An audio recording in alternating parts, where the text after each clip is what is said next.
Welcome to An Empowered Woman. I'm Desiree Dubois, and today I have the pleasure of speaking with our partner, Dr. Edward Terino. How are you doing today? Desiree, I'm great, and mostly because I'm here with you, helping you with your wonderful cause. Well, I thank you so much because we can spend hours talking about all the different things, all the different procedures for cosmetic surgery, plastic surgery, all the things that women want and things that women need. And what we were talking about, though, is really important is the fact that experience is the best teacher. You have over 25 years of experience in plastic surgery besides being certified as a plastic surgeon. Tell us why that's so important. Well, it's like anything else in life. You have to walk before you can run, crawl before you walk. It's the same in any profession at all. The only thing is here, we are dealing with something very precious that is very dangerous also, which is the human body, and number one. And number two, the mind and the way that people perceive their appearance, because beauty is a very powerful thing. And if you feel that you look good about yourself, then you will feel good about yourself. So that's the only purpose for cosmetic surgery, is to make people feel good by looking good. And it affects their whole life in relationships, business, and everything else. Now, when you come out of your surgery training, which is about 6 or 7 years, if you are a plastic surgeon or going to be, you have to have a few more years. But even then, plastic surgery started with reconstruction of people after accidents and injuries and war accidents, burns, birth defects, automobile accidents, kids with cleft lips and palates. I used to do a lot of missionary surgery in Central and South America and Haiti. It was wonderful taking care of those kids and giving them a whole different life. That's really changing somebody's life. Mm-hmm. But without Wow. experience, you have to learn on your own, essentially. There's no other way, because the professors in the medical universities are there to teach reconstructive surgery.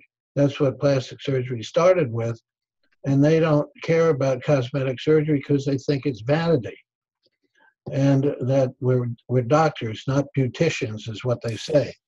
Now, the interesting thing is, I had a patient tell me years and years ago when I first started, and people were hesitant to do cosmetic surgery because they thought, well, people told them you don't need it and God doesn't want us to have it and things like that.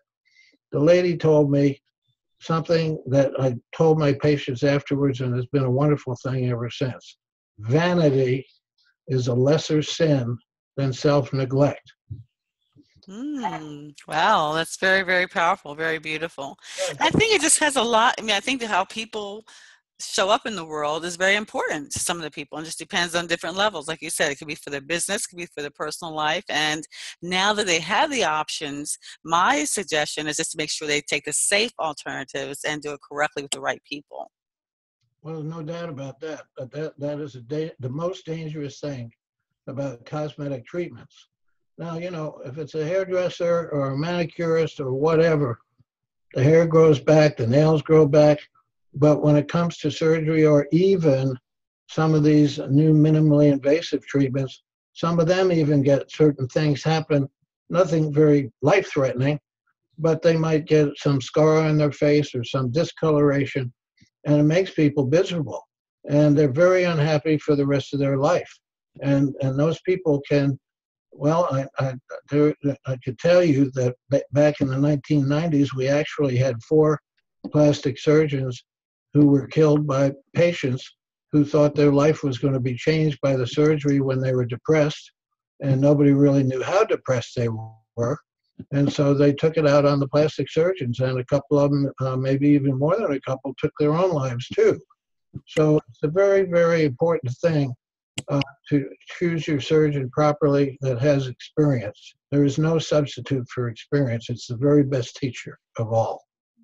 I agree with you 100%. I think another advantage is the fact that as the experience combined with the fact that you're a surgeon, that you're able to see problems before they arrive. You know, you're able to not only look past the procedure itself, but you're able to see what their underlying conditions are like, and you take the proper precautions as far as getting, you mentioned that you get blood tests and different types of workups to make sure that they are physically in a position to be able to handle the surgery, the procedure, because that itself could have some consequences or some, unfortunate, repercussions as a result of it. So that precaution that you take because of the experience that you have, you've seen so much, you've done so much, it makes you kind of practice good medicine. Well, that's true. And there are patients, lots of them, that because of my experience only, I know what's going to happen to them. I can tell what's going to happen to their skin when I operated on it. I can make predictions. And you're right, you have to make a game plan around that to either give something satisfactory to the patient or warn them that they're not going to maybe have the expectations that they want met. Maybe it's not going to work that way. You know what I mean? Yeah, to monitor their expectations. Well, thank you, thank you, thank you for sharing that, because I think, again, some people are so anxious and they go out to the hotels or these different parties and they have different things done, not knowing whether it's a perfect fit for them. And if they're going to do something, take the time to have a professional consultation with yourself.